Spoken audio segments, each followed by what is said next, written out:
Hello to everyone.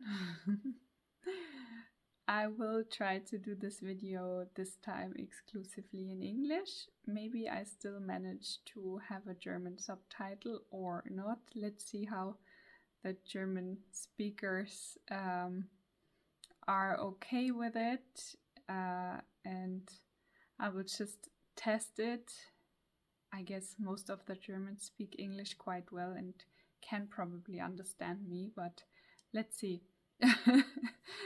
This is a trial and error thing. Maybe I might do another one in German next few days if most people don't watch it.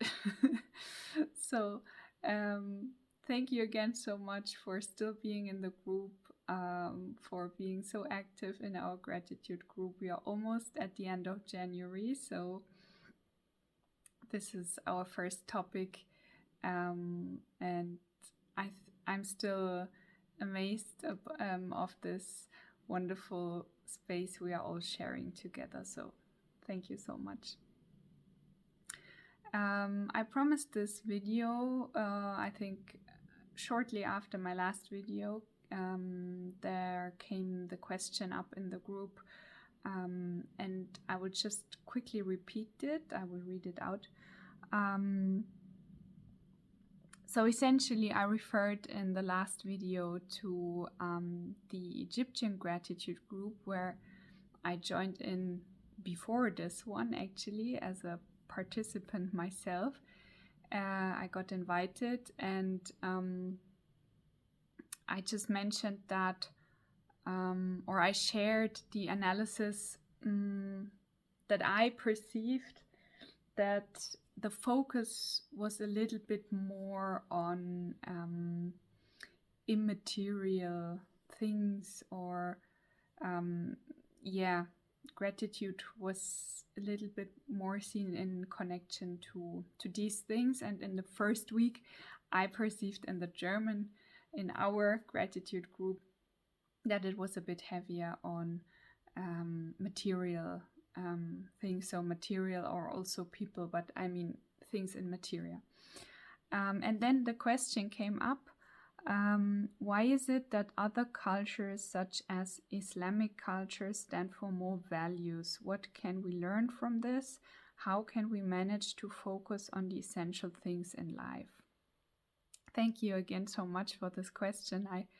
I love questions, and it's always very good because they trigger our brain and they trigger us to look for answers, or to find new ways, or to learn something new, or just even going into a question is a very powerful thing to our brain, to our mind, because it's designed in a way to look for solutions. And yeah, it was an important question for me because essentially it contains a lot of what is very important to me, also of my work and my what I want to bring to the world. Essentially more peace and understanding between cultures, and belief in countries and humans, and in general beings, and belief systems. So hence religions, belief systems, maybe also religion in combination with spirituality, and so on. So that was a very important question to me, and that's why I wanted to respond to it in the video. I really did. I first wanted to answer it more spontaneously, and then talk to also people very close to me who are Muslims themselves, how they perceive it, and also they came from a little bit different angle. Me was more from my experience level, and they came more from a factual, informational level also. which I found very interesting because I guess the combination of both is probably the perfect blend. Still, I would like to bring in my experiences, which comes directly from my heart as well, or mainly. I mean, I've traveled the world quite a bit, especially in my 20s, 20 to 30, and lived in foreign countries and have spent a lot of time with people from different cultures, also as partners in relationships of different religious backgrounds, so cultural, religious, and also Muslim people. That's why I can relate also a little bit to that. Also since my childhood, actually, which I spent also to quite a little extent also in Turkey, and with a lot of Turkish people there. So I was able to firsthand also experience Islam especially. But of course, there are very, very different ways of how the religions, I mean, in general, religions, Islam, Christianity, and other religions as well, are lived, are interpreted. And yeah, coming back to the group, to the Egyptian gratitude group, I wouldn't say that this is probably the average of Egyptians. Also, I can imagine, because people already being in such a group means that they are either very interested in personal development or somehow close to religious or spirituality or certain immaterial things, I would say. So neither in our group nor in the Egyptian gratitude group, it's probably the normal average people, let's say. I mean, hard to describe, but I hope you know what I mean. You can understand. So my personal experience, honestly, is that you cannot just say that, in other cultures or Islamic cultures, they stand for more values or something like that, or less material. Actually, my experience is that, yes, it's true. Even in Germany, or especially in Bavaria, I can say, it's a very Catholic part of Germany. And if you go further out into the countryside, I know it's much more traditional, and also religious customs are practiced much more, in general customs, than in the city, where it's quite international nowadays. And so I would be very careful with, with generalizing here. I would be super careful, to be honest.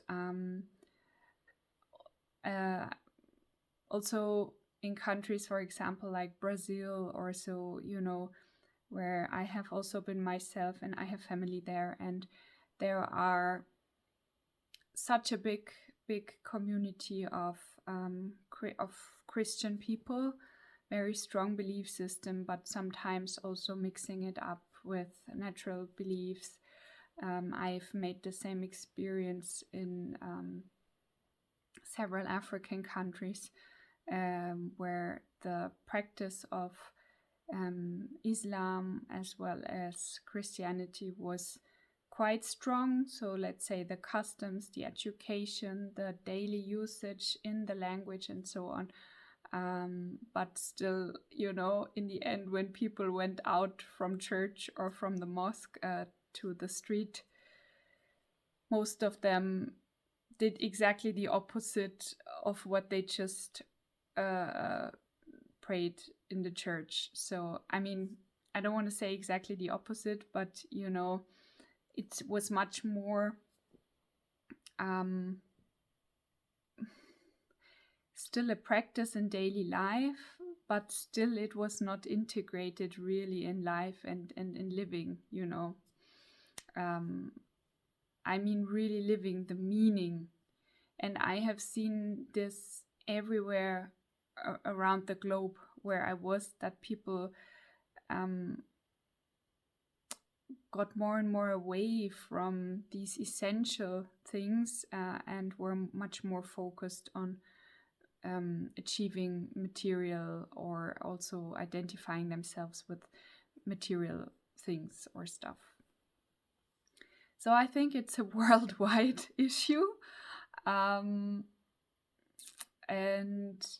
that's also one of the reasons when I came back from my travels, where I was at first a little bit disappointed and stopped my work in this field for quite a while, until the universe gave me a few slaps into my face, focusing back on what I'm probably actually here for,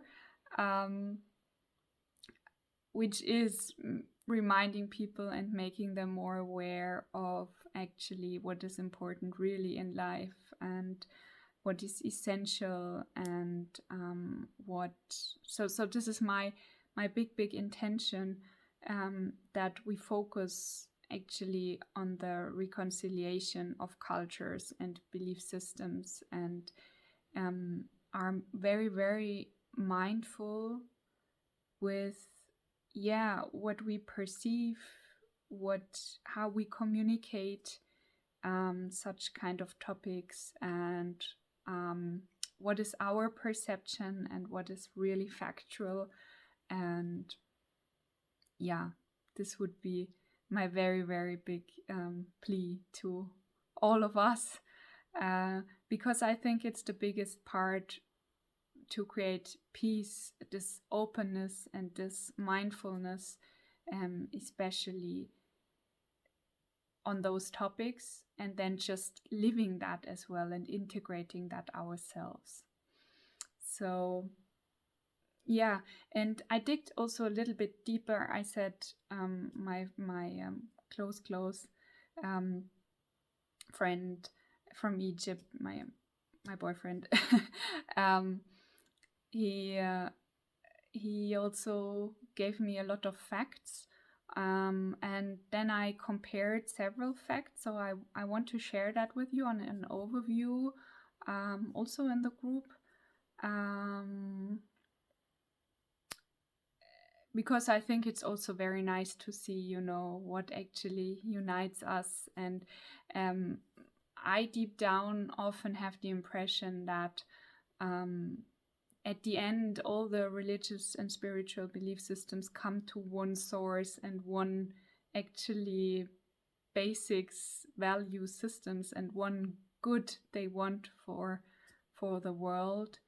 And they transmit it in a little bit slightly different forms, but in the end it's all the same. So what I found on that one is that there is really something called a perennial philosophy, and this actually exactly states that.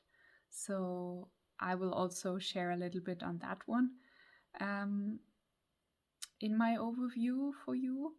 And this is, I think, something very powerful, because it let us focus on what unites us as humans, but still we can celebrate, the differences in how we live it maybe, but we can be very confident that it's all for our good, and it's not really if this is better or this is worse or one excludes the other, but it's all possible and it's all probably necessary. Otherwise we wouldn't have it, at least still for now. And we should all value it very much. And whenever we see something that states something different, maybe we can try to be very mindful and be very conscious that, certain things are not represented in the factual right way.